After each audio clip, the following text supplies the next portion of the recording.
Yulin, ikaw ay kilala na sa kahit saang platform sa SOCMED. So, you need to be accountable sa lahat ng mga sinasabi. You need to be responsible sa mga sasabihin mo.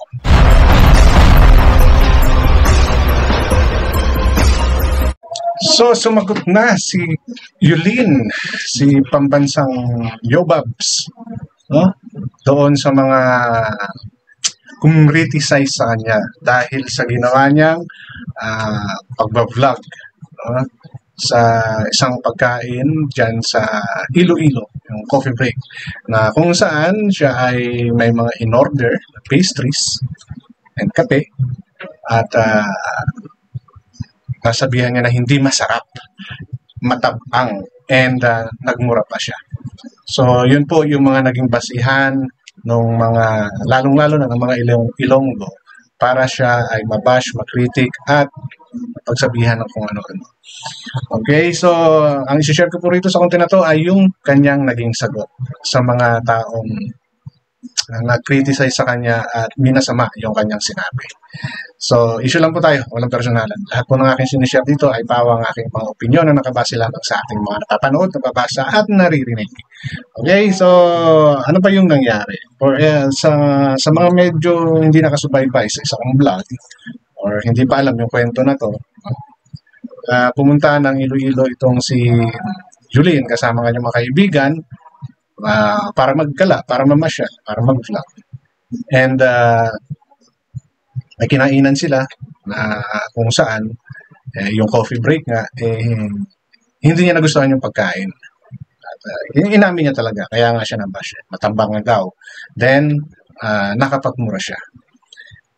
Yun yung mga reason, yun yung mga dahilan at maraming mga vloggers, Ilonggo vloggers na sumama yung loob at naging masakit para sa kanila yung ginawang pagmumura ni Yulin. Alright, so pakinggan po natin yung naging paliwanag ni Yulin. Ito po ay galing mismo sa kanyang upload dito sa YouTube. And take note po, according to her, no, hindi niya naman daw ito in-upload sa Facebook or sa YouTube. Sa TikTok niya lang daw ito in-upload. Dahil may mga paratang na kaya niya in-upload to para kumita siya. Well, as far as we all know, kung sa TikTok nilang talaga ito in-upload, wala ka namang monetization na makukuha pa sa TikTok no? Ayun din ang pagkakaalam ko, normally affiliation yan. And if may gumamit sa mga video mo na iba to advertise din yung product, doon ka pa lang ata magkakapera. As far as I know, yun yung platform sa TikTok. No? Okay, so without further ado, ito po yung part na kung saan nagpapaliwanag si Yulin. At kung gusto niyo pong mapanood ng buo yung video niya na to, nasa Yulin Castro na kanyang YouTube channel, at doon po piniliwanag niya yung reason kung bakit niya nasabi at nilinaw niya yung mga bagay-bagay na ibinibintang sa kanya.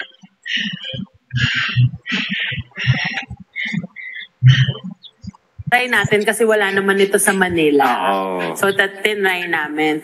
Tapos, umorder talaga ako ng madami. Kasi ganun talaga ako. Pag kumakain ako, o-orderin ko lahat ng mga nandun para matikman ko lahat. Tapos, honestly, hindi po talaga ako nasarapan. And opinion ko naman po yun.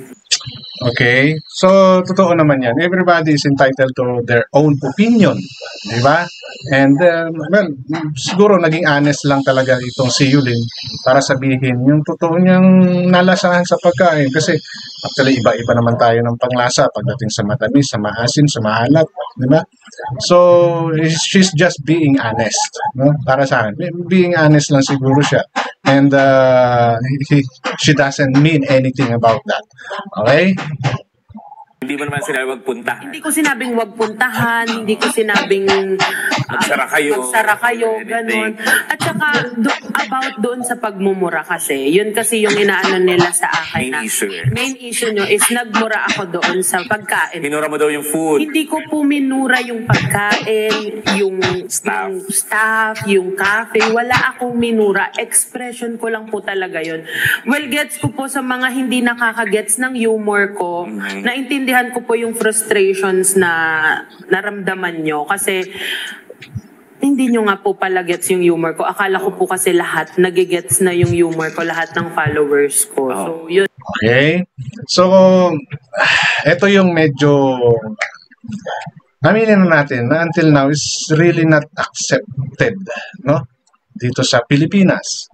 Because nandun pa rin tayo sa part na medyo conservative time, no? Yung pagmumura po, especially dito, no? So, kahit sa ang SOCMED, actually, hindi na ganun kahigpit. No? Aminin natin sa hindi na talaga ganun kahigpit. Because some of vloggers, content creators, ay nakakapagmura. No, iba kasi talaga yung directly you're pointing or you're cursing an individual or a group or an entity na sila yung pinapatungkulan mo. Ibang kwento naman po yun. Pero yung out of excitement, frustrations, no, masaya ka at nakakapagmura ka, you can consider it as an expression. And maybe, no, katulad ng sinasabi ni Yulin, hindi lahat ay kilala siya. No? Hindi lahat ay kilala siya. Kaya lang, ang akin lang concern dito kasi Yulin, yes, you're known for that kind of humor of yours. May mga nakakapanood sa'yo na nasasakyan yung mga ganong style mo ng iyong pagbablog. Diba? You have almost 500,000 followers. Dito sa YouTube pa lang, nakita ko kasi nasa mga 500,000 na tayong followers niya. So, iba pa yun sa Facebook, iba pa yun sa TikTok. So, kung baga, malawak na ang reach ng channel mo, ng social media account mo. Okay?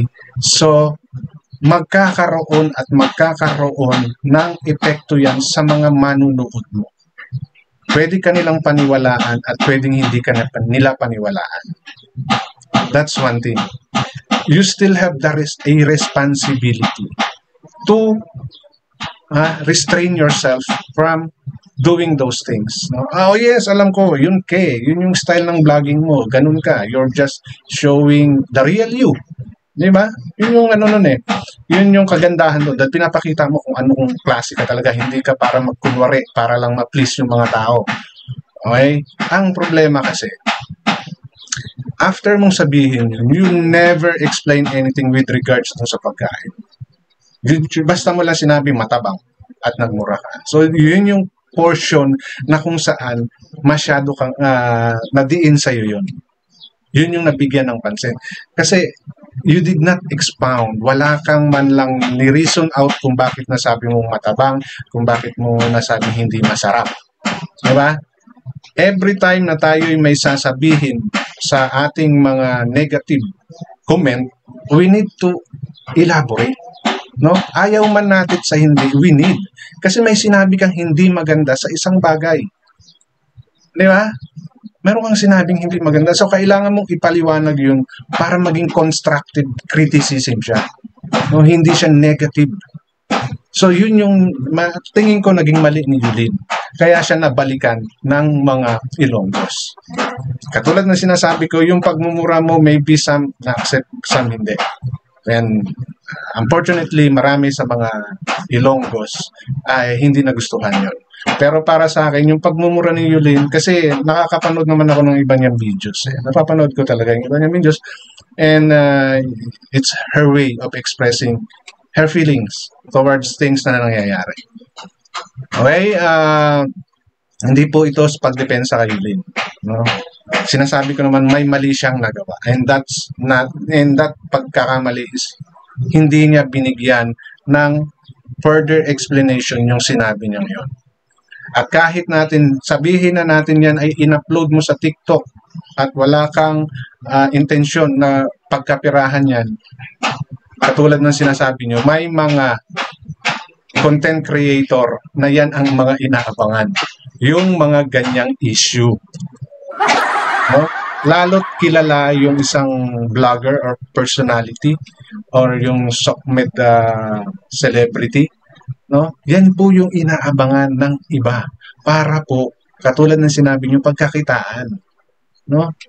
Hindi mo pwedeng gawing depensa na sa TikTok mo lang siya in-upload. Yes, ikaw sa TikTok mo in-upload. Pero yung mga nakakita at gusto ng scoop, ng news, para mag-viral sila, always given po yan. Okay? So, hindi excuse na in-upload mo lang siya sa TikTok. Dahil oras na in-upload mo yan, the responsibility is nandyan na. No? Hindi po magiging excuse dito na dahil hindi mo siya balak pagkakitaan, kaya hindi mo siya in-upload sa iyong Facebook at sa iyong YouTube. No? Yung responsibilidad po na kaakibat ng inyong ginagawa at sinasabi, yun po ang binibigyang pansin ng mga tao. Okay? Doon ako medyo nag-lean sa, gets naman ako ng supporters ko eh. Oo. Tsaka kasi nga, wala ka naman seryoso ang eh. Tsaka yung Light lang talaga. Yung pangyayari niya, super light. Super light. Tapos para lang, Nagkakabarkada lang. Nagkakabarkada lang na nag-uusap lang dun sa cafe about dun sa experience nyo sa food. Oo. Tapos ang kinaibahan lang, may video lang yung sa app. Video lang. So, yun yung di ba? Tulad ng sinasabi ko, you're considered a celebrity sa SOCMED. So, kung nagkukwentuhang barkada lang kayo, di ba? Dapat hindi mo na pinabibidyo, hindi nyo na binibidyo, di ba? Kasi oras na in-upload nyo yan, anything goes na. Di ba? Lalo't naka-public yan. So, iba't ibang reaction, iba't ibang opinion, iba't ibang pananaw ang makukuha natin sa mga manunood. No? So, since nagawa niyo yun, lagi niyo dapat tatandaan yung kaakibat na responsibilidad ng mga bidyong ginagawa natin, mapamalaki o maliit ka man na YouTuber or vlogger or SOCMED content creator, may kaakibat po na responsibilidad dyan. So, kung kayo ay magsasalita ng mga bagay na alam ninyo, no? At dapat nyong alamin na makaka-offend kayo, you need to elaborate. Kaakibat po yan. Lagi pong kasama yan. Oras na may sinabi kang hindi maganda, paliwanag mo at panindigan mo. Ngayon, kung maganda naman yan, no need to explain further, di ba? Kasi maganda na yun. Ano pang ipapaliwanag mo kung maganda naman yung sinabi mo. Pero kapag ganitong nakikriticize mo yung isang bagay and it turns out to be a negative, no? Kailangan ipaliwanag mo. Ngayon, siguro naisip niyo din, hindi naman ganun ka big deal yun, which is mali. Yun yung naging backlash. And always remember, isa ka ng celebrity sa SOCMED. So, maraming nakasubaybay sa'yo. Maraming naghihintay ng pagkakamali mo. Hindi lang si Yulin, lahat ang nasa SOCMED, mas inaabangan yung pagkakamali kesa sa magandang nagagawa. Dahil, ano ba pag-uusapan ninyo kung maganda na yung ginagawa mo? Di ba? So, doon sila sa may chismis, sa pwedeng mapag-usapan. Di ba? Yun yung natural, yun yung nangyayari sa SOCMED na dapat nating maintindihan. At doon sa medyo sensitive, well, you need to accept the truth na yun po yung nagiging takbo na social media. Yung pagmumura, mga puki ng ina, putang ina, fuckers, mga ganyan, hindi na po yan na masyadong naiintindi, no? Lalo na kung sa SOCMED mo gagawin. At hindi ko naman sinasabi na napaka-sensitive ng mga Ilonggo. No, I'm not. Diba? Opinion nyo po yun eh. Yun yung pagkakaintindi ninyo. So, it's normal na mag-react kayo ng ganun. Lalo, syempre. Kung ako, Ilonggo rin ako. Diba? Masasaktan din ako. Pero, you need to understand yung pangyayari. You need to broaden your thinking para maintindihan yung mga bagay-bagay. Katulad nito, yes, may pagkakamali pa rin talaga si Yulin because nakalimutan niya na siya ay influencer na kahit na random vlog yan, kalokohan man yan, or kung ano-ano mang content mayroon ka, oras na may nasabi kang isang bagay na nakita ng iba, malamang naman yung mga nag-criticize sa'yo, yung iba dyan, hindi mo talaga followers. So, yun yung iisipin mo. Huwag mo lang iisipin yung followers mo na nasa YouTube, nasa Facebook, at nasa TikTok. Kasi yung iba dyan makakaintindi. Pero may iba din dyan hindi makakaintindi. Di ba? ayun, doon nagsimula. May mga nagtatanong bakit ka ba daw pumunta pa sa Iloilo? Ano ba daw ginagawa mo doon para lang manira ka daw ng pagkain, mga ganyan. Okay, so ito yung kwento kung ba't ako nasa Iloilo. Ayan. First is, kami talaga magbabarkada, pinag-usapan namin. Well, sa mga nakakakilala sa amin, alam nyo naman na lagi kaming nasa ibang bansa. So sabi pa namin, uy, ikutin muna natin yung buong Pilipinas para dito naman muna tayo sa atin, ganyan. Food trip lang. Food trip. And inuna namin yung Iloilo is first kasi close sa heart ko ang Iloilo. Kasi po sa mga hindi po nakakaalam, ang lolo ko po is Ilonggo. Born and raised siya sa Ahoy. Sa Ahoy yon. Tapos yung mga relatives ko is from Dumangas na andun up until now. Kaya siya sa akin, malapit ang Iloilo sa akin. Ilang beses na akong bumalik dyan. Simula bata pa kami, nagpupunta na kami dyan. Tapos yung next ko na punta is... Actually, kaya nga tayo nagpunta ng Iloilo. Sinabi mo sa amin na, uy, sa Iloilo tayo kasi masarap kumain do. Yes! Yun ang unang-unang mo sinabi sa amin, kaya tayo nag-Iloilo. So yan yung naging paliwanag ni Yulin. No? So sa gusto pang mapanood yung buong video nito, naka-upload po sa YouTube channel niya ngayon to. No? At pinagkakakitaan niya na ngayon to. Marami na rin nag-views, no? Marami na. So, yun lang, no? Yun lang yung gusto kong i-share dito sa nangyaring ito kay Yulin. And kasi may content na ako dito, nag-react na rin ako doon sa mga nasabi niya. At yung video niya rin ay ginamit ko sa paggawa ko ng reaction. So, this is just a follow-up para naman marinig natin yung side ni Yulin. Tulad ng sinasabi ko, maaaring wala talaga sa loob ni Yulin, nasiraan yung coffee break. It so happen lang na hindi niya inelaborate yung kanyang paliwanag. No? At laging tatandaan na si Yulin, ikaw ay kilala na sa kahit saang platform sa SOCMED. So you need to be accountable sa lahat ng mga sinasabi. You need to be responsible sa mga sasabihin mo. Okay? Maging aral sa iyo to at siyempre sa iba pang vloggers na hindi tayo basta-basta dapat gumagawa ng content. Kailangan po alam natin yung kaakibat na responsibilidad mo. Hindi lang po tayo dapat gumawa ng content para lang kumita.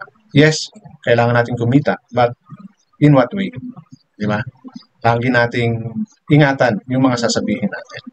So, yun lang po, yung gusto kong i-share sa content na to. At issue lang tayo, walang personalan. Hanggang dito lamang. Maraming salamat.